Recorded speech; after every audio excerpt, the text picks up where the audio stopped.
of the skills you need out there, funny, you don't get them from school. You do not get them from a normal, typical classroom. Are we together? Therefore, I repeat by thanking Mr. Emre Ogai for having brought these wonderful visitors.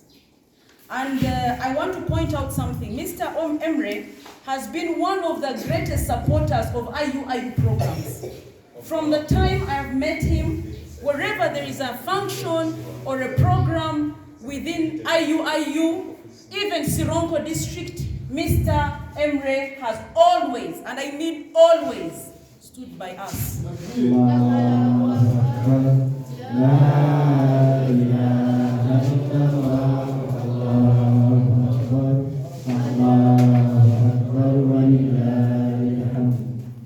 And I request that when you go back home, you include him and his donor partners and all the other personnel they work with so that they can extend this assistance to our country. Do not think that in Turkey there are no poor people or needy people. They are there. But they feel Uganda needs their help more than their own blood. So indeed, it is a privilege. When I say privilege, I mean it is a privilege. He has left his family to come and devote the rest of his life to serving Sironko, to serving Ugandans, to serving you people who are coordinators of IUIU out there. Anyway, let me move to other issues. Please make dua for them. Because what they want is not your gratitude, but they want your prayers to Allah, to accept the work that they do, and Allah to give them long life to continue serving you. On the issue of IUIU, I am a privileged student, alumni of IUIU. Unfortunately, they asked me for my biography, but they did not get the chance to read it before I stood up. Let me briefly introduce myself. My name is Fafabi Asha. I am the NRM woman representative of Sironko district. I am also currently a student of IUIU Mbale campus, pursuing a bachelor's of law. However, this is my fourth academic qualification. My first was a bachelor's degree in international business at INTI International University, located in Malaysia, which is one among the many universities under the Laureate University groups. Secondly, my second qualification, I got it from UK at the University of Hertfordshire, where I did an MBA. I later on came back to Uganda and I did a postgraduate diploma in Islamic Banking and Finance, Chibuli campus. Now my fourth qualification, which is a bachelor's of law, I am actually doing it from here.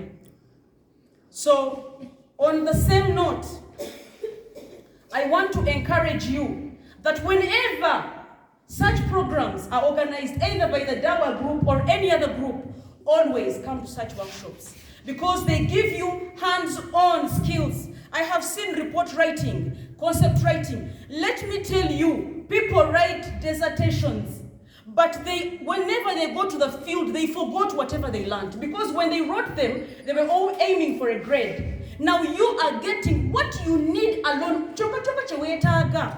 Are we together? So never ever take such trainings for granted and you think you just acquired a certificate you can put in your... No, these are the skills.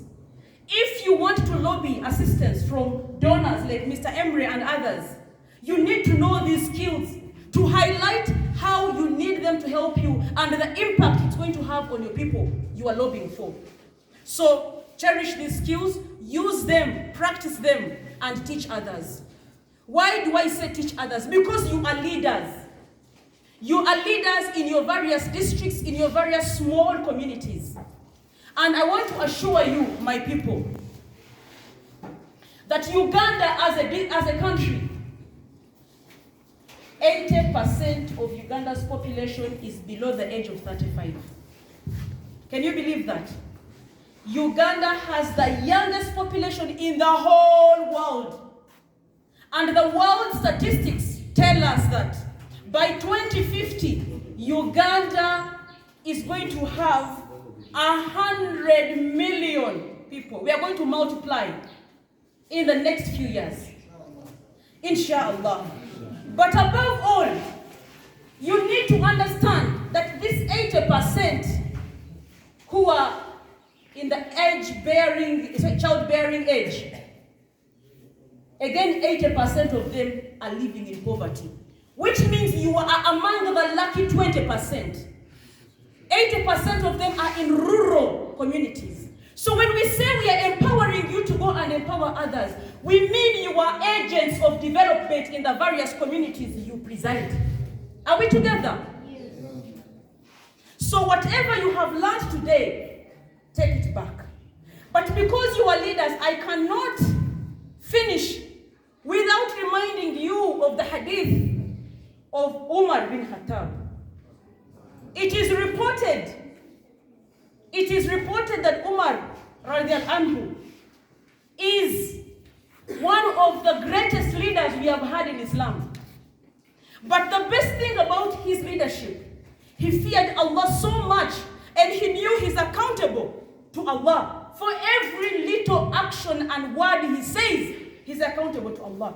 He is quoted to have said, I fear what I would tell Allah if he asked me why the camel, not a human, but the camel broke its leg because I did not repair the road. Have you heard that powerful statement? When you sit in your leadership, do you ask yourself these questions? Are you the best example for Muslim leadership? We are usually criticized, but this is because some of us forget the scriptures and we behave according to our feelings or our desires. But true leadership in Islam has already been documented in the Quran, has already been documented in the Hadiths. Are we together? My people, I want to further emphasize. Gentlemen, please don't take offense in this. But I'm going to say this because there is a gap that I need to fill. I want to thank the ladies. I have noticed that the ladies are the majority of this training. Am I right? Right. And I have been told that there are 3 candidates, students amongst you, who were the best performers. And 1 was a gentleman, the 2 were ladies. Yes. And so I looked at the report card, the girls are the best, the boy comes third. That is not for nothing. I want to give you statistics. Behavior scientists, researchers have come together. They have studied the mind of a woman and the mind of a man. As much as a man's mind is superior in its own way, but a woman usually scores. Women are more intelligent on average than men. And this is documented by biology. It has been reported that intelligence travels on the X chromosome. Are we together? And we all know that to make a girl, you take 1 X chromosome from the father and 1 X chromosome from the mother, and you get a what? So if both parents are intelligent, then the girl is going to be super. While for a boy, your father gives you the Y chromosome and the mother gives you the X chromosome. That means you take your intellect from your mother. Are we together? Do not take offense in this. I am simply the messenger. But I've said, the man's brain is superior in its own way. According to the behavior scientists, they say a woman's brain is intelligent, but it is disorganized. It's true. And you girls, you can bear witness because I'm a fellow woman. We think about everything at the same time. The food is connected to the children are connected to your parents, the parents are connected to your husband is connected. Everything is connected. We have no highway. It's simply a network of issues. But a man's superiority comes from precision, from consistency, from focusing on one thing until he establishes it. And on top of that, they have a certain level of patience that we don't have. For example, if I put this bottle here, and I said, drop as many beans in this bottle as possible until you fill it up. A lady will do, it will be a tricky one, you know, you're trying to shoot it in like a basketball. A lady will try 1, 2, 3, she will give up. But a man will make sure he feels it because it is within his instinct to be able to provide, and provision comes with persistence. Are we together? Yes. So gentlemen, I'm not saying you're less superior, you are still superior. But that is why we are your assistants, because we are intelligent. Thank you. Are we together? Yes. Thank you. Now, why have I said so? I am encouraging you young men, if your wife is not educated, take her back to school. She will be of value to you.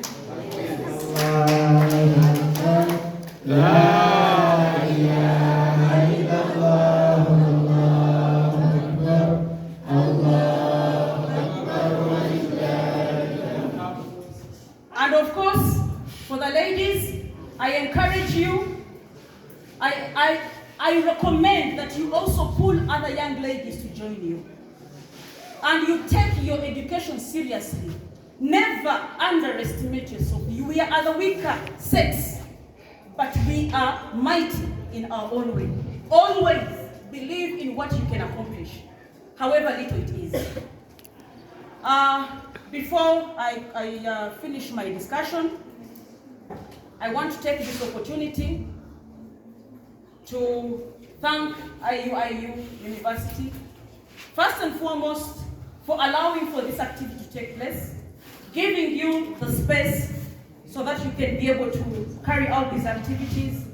But above all, I believe they contributed in the syllabus that you are using today. So I thank IUIU. I am a proud alumni of IUIU. Reason: IUIU is an all-purpose education center. It does not only teach you what you learn on a piece of paper, but it is a center where Islam is seen in practice. Did you catch that? When there is no lady who enters the compound of IUIU when they are not covered. A woman in hijab is like an angel. It's true. And this statement was said by one of the male persons in my family. He said, when I look at a hijabi, he said, I'm seeing an angel floating.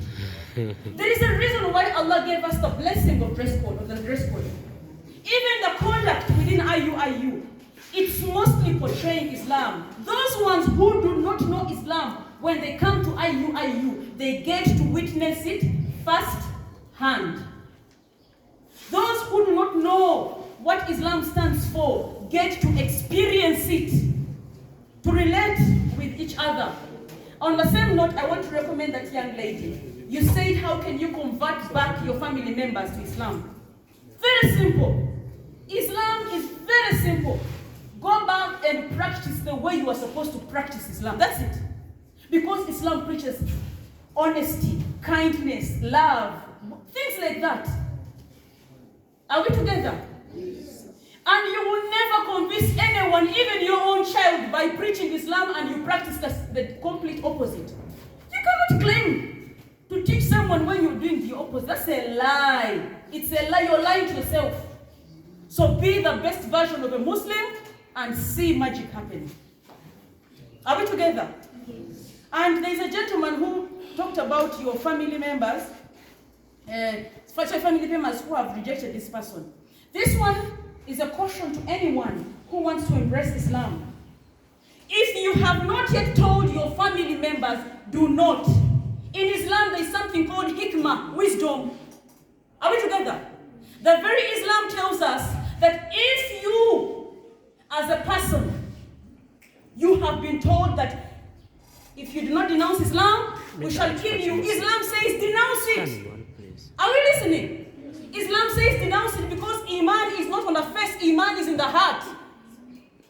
Islam says that faith is the relationship between you and Allah, and someone coming and putting a gun in my face will not make me less of a Muslim. No. Denounce it. So same thing. When you convert Islam, let them simply suspect by seeing you going behind the toilet with the what? With a jerrycan. But let them get the confirmation that you've converted. And you're not changing to Islam because you want the whole world to see you. No. It is because you want to save your soul. Are we together? You want to save your soul. So it's nobody's business whether you have converted or not.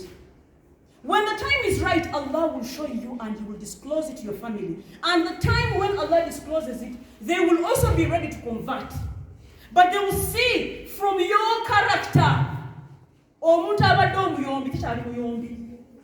Omuntu abadde akuba ebikonde tekyakuba bikonde. Omuntu abadde omwogezi kati yeewombeeka. Are we together? Did you hear what I said?